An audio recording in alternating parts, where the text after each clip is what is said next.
얼마 전 40년 뒤 대한민국 인구 반토막 난다라는 조금 충격적인 뉴스를 접하고 저출산 문제가 얼마나 심각한지 다시 한번 느꼈습니다. 네, 인구 정책에 대한 좀 전반적인 변화가 필요하다는 의견이 대두되고 있는데요. 네. 자세한 내용을 오늘 시선에서 알아봅니다.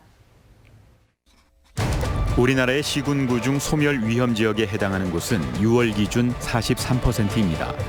그리고 이 소멸 위험 지역의 대부분은 한강 이남, 그러니까 비수도권 지역입니다.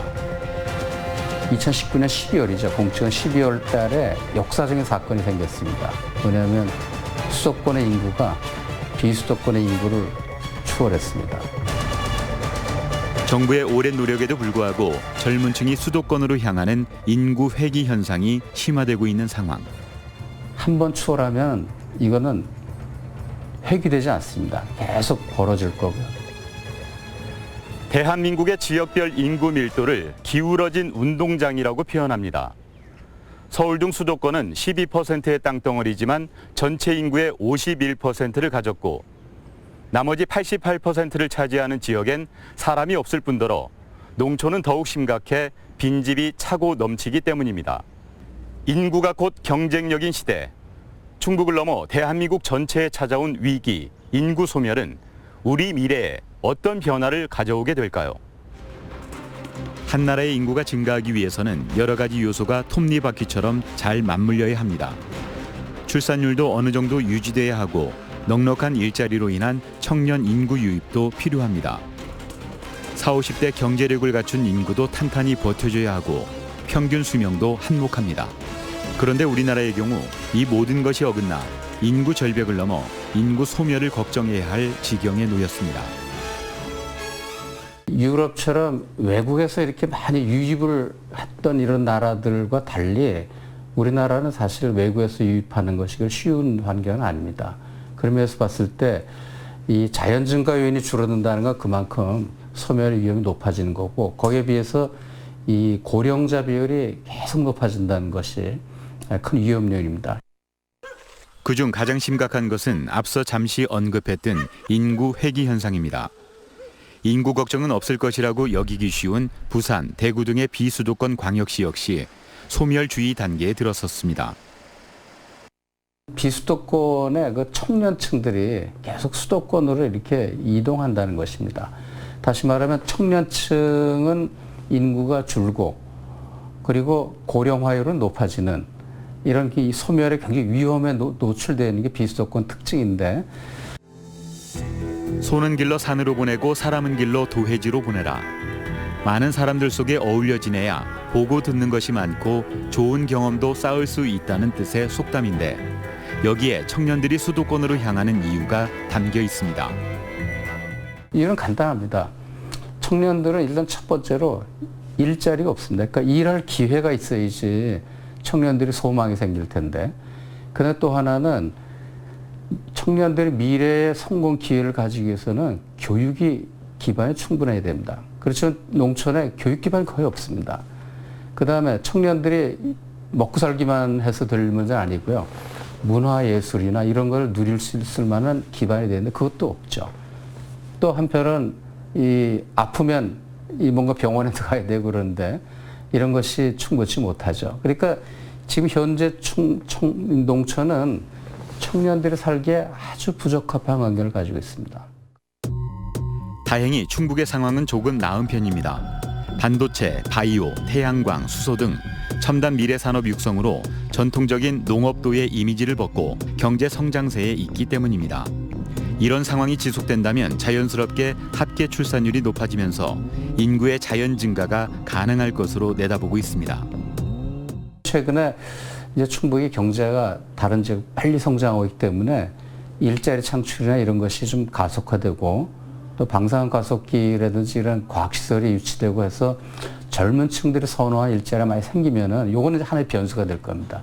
그런 의미에서 충북은 다른 비수도권에 비해서 조금 유리한 상태에 있다 이렇게 판단할 수 있겠습니다. 실제로 충북 전체의 인구는 2010년 이후 꾸준히 증가 곡선을 그리고 있습니다. 30년 사이 32만 명이 늘었는데 청주시를 중심으로 증평, 진천, 음성군 등에 조성된 대규모 산업단지가 그 원인으로 분석됩니다. 저희 충북도가 이제 뭐 2010년도에 157만 명 대비 현재 2020년 5월 현재 163만 명으로 이제 2010년 대비해서는 약 6만 명, 한 3.8% 정도가 증가된 상황입니다. 문제는 시군 간 편차가 심하고 같은 군 내에서도 읍면 간 격차가 크다는 점입니다. 실제로 청주시 인구는 약 84만 명으로 충북 전체의 52.5%가 몰려있는 반면 단양군은 2만 9천여 명으로 1.8%에 불과합니다.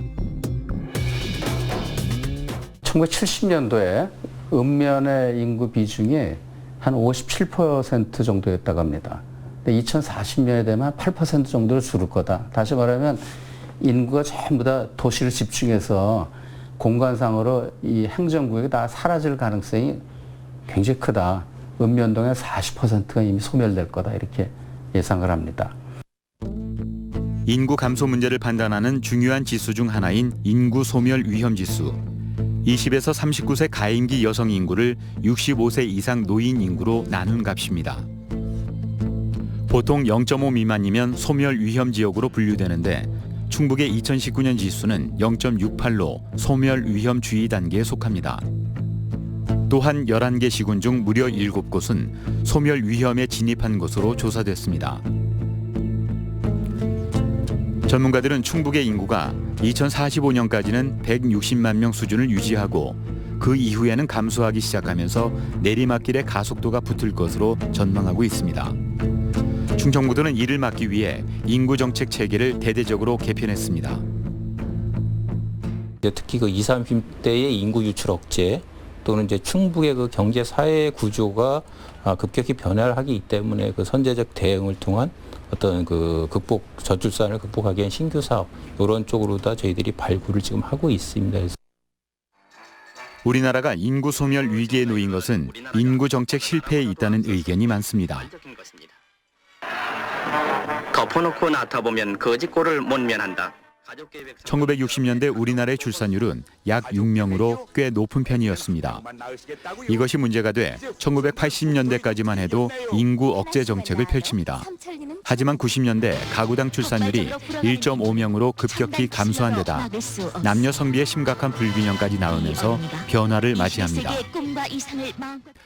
급기야 IMF를 겪으며 심각한 저출산 현상이 발생하자 산하 제한 정책은 출산 장려 정책으로 바뀌게 됩니다.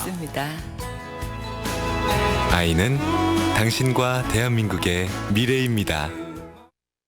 출산율이 한번 떨어지면 회복하기 엄청 어렵습니다. 한열 프랑스가 한 1.5명에서 1.9명 올리는데 한 5년 정도에 굉장히 많은 예산을 쏟아부었습니다. 그러니까 이렇게 보면은 굉장히 어려운데 저희는 그 타이밍을 좀 놓쳤다 이렇게. 2003년 이후 출산에 직접 지원된 예산은 268조 원에 달합니다. 하지만 우리나라 출산율은 2018년 0.98명으로 최저를 기록합니다. 출산 장려에 초점을 맞춘 인구 정책에 변화가 필요하다는 목소리가 나온 이유가 여기에 있습니다. 근데 지금은 개인형보다는 이제 여러 가지 주변 환경 개선을 통해서 아이를 낳았을 때 지방 정부나 국가가 충분히 키우고 하는 데에 지원이 가능한 형태의 어떤 생활 환경 개선 쪽, 그래서 부모들이 이제 육아에 많은 시간을 뺏기는데 그런 거에서 조금 해방이 돼서 삶의 질을 향상을 시킬 수 있는 그런 쪽으로다가 전환을 지금 하고 있습니다. 충북 역시 아이 낳고 키우기 좋은 환경, 함께하는 문화예술 및 평생학습 사회 구축 등 정주 여건과 삶의 질을 향상시키는 방향으로 인구 정책 초점을 변화했습니다. 인구 정책만으로는 한계가 있는 인구 증가. 또 하나의 대안은 지방 분권 실현입니다. 정부가 균형 발전을 위해 여러 정책을 구상하고 행정 수도까지 추진했지만 진정한 지방 분권은 이루어지지 않았다는 목소리가 높습니다. 출산율은 뭐에 반비를 하냐면 인구 밀도에 반비를 한다고 합니다. 여러 가지 데이터를 가지고 분석해 봤더니 그러니까 인구 밀도가 높은데 사람들이 많이 살수록 출산율이 떨어진다는 거죠. 다시 말하면 서울이 왜 출산율이 낮을까? 밀도가 높기 때문에 그렇습니다. 밀도가 높다는 건 경제활동을 치열하게 해야 된다는 뜻이고요. 이랬을 때 젊은이들이 이런 이 안전한 환경이, 출산의 안전한 환경이 되지 못한다는 거죠. 정부는 2005년 이후 수도권에 소재하는 공공기관을 지방으로 이전하고 11개 광역시도에 10개의 혁신도시를 건설하는 지방발전 정책을 추진합니다. 그중 하나가 진천 음성에 조성된 충북혁신도시. 충북혁신도시엔 2013년 한국가스안전공사를 시작으로 지난해 과학기술평가원이 옮겨오면서 수도권 11개 공공기관이 이전을 완료했습니다. 진천군 같은 경우는 이제 그 투자 유치를 통해서 지난해 그 처음 인구가 8만 명을 이제 돌파를 했습니다. 그리고 지난해 인구 증가율이 3.66%로다가 전국 그 기초자치단체 중 5위를 지금 기록을 했습니다. 하지만 실제 거주 중인 주민들의 이야기를 들어보면 아직 부족한 점이 많다고 합니다. 일단 충북혁신도시 자체가 정주 여건 조성 자체가 좀 어려운 관계로 실질적으로 이전 기관에서 정주하는 요소가 좀 많이 낮아지고 있고, 또 산단 같은 경우에서 내려오시는 분들도 충북혁신도시 자체 그 정주 요건이 좀 떨어지다 보니 동반 이주가 아닌 개별 단독 이주로 해서 형성되는 경우가 많고요. 인구 증가를 위한 필수 요소를 교육, 문화, 의료로 보는 시각이 많은데 충북혁신도시는 아직 이 세 가지가 모두 부족한 편입니다. 초등학교는 3개인데 중학교는 2개, 고등학교는 1개라 학년이 올라갈수록 이주를 고민하게 되고 종합병원도 아직 없습니다. 젊은 세대가 즐길 거리도 부족해 이주해 왔다가도 다시 돌아가는 경우가 많다는 겁니다. 서울에 있는 분들이 수도권에서 꺼리는 부분 중에 하나가 문화가 아니냐. 문화라는 거는 이를테면은 청주나 세종시만 해도 저도 이제 주말에 가보거든요. 뭐 수변공원 가보면은 무슨 오케스트라 행사하고 이런 것들 그냥 공짜로 다 갈 수 있거든요. 우리나라는 올해 들어 사망자 수가 출생자보다 많은 인구 자연 감소 현상이 이어지고 있습니다. 보통 연초에 회복되는 출산율도 제자리입니다. 때문에 전문가들은 2020년을 인구 감소의 원년이 될 수 있다고 경고합니다. 또 최근 1년 사이 생산 가능 인구가 1만 명 이상 감소했고 이는 경제 성장률 저하로 이어집니다. 게다가 적은 수의 젊은이들이 다수의 고령 인구를 부양하는 역피라미드 인구 구조까지 인구 소멸의 요소를 모두 갖춘 우리나라가 이 인구 절벽의 위험에서 탈출하기 위해서는 과감한 국가 균형 발전과 고령 인구에 치중되어 있는 사회적 배분의 무게중심을 미래 세대에게 옮기는 변화가 필요하다고 전문가들은 조언합니다. 결국은 이 인구 규모의 문제보다도 제가 판단할 땐 인구 구성비의 문제가 중요할 것 같고요. 구성비에서 특히 청년들이 얼마나 이 지역에 잘 정착하고 여기서 일할 수 있는 기회를 만들어 갈 것인가, 이게 제일 중요할 것 같습니다.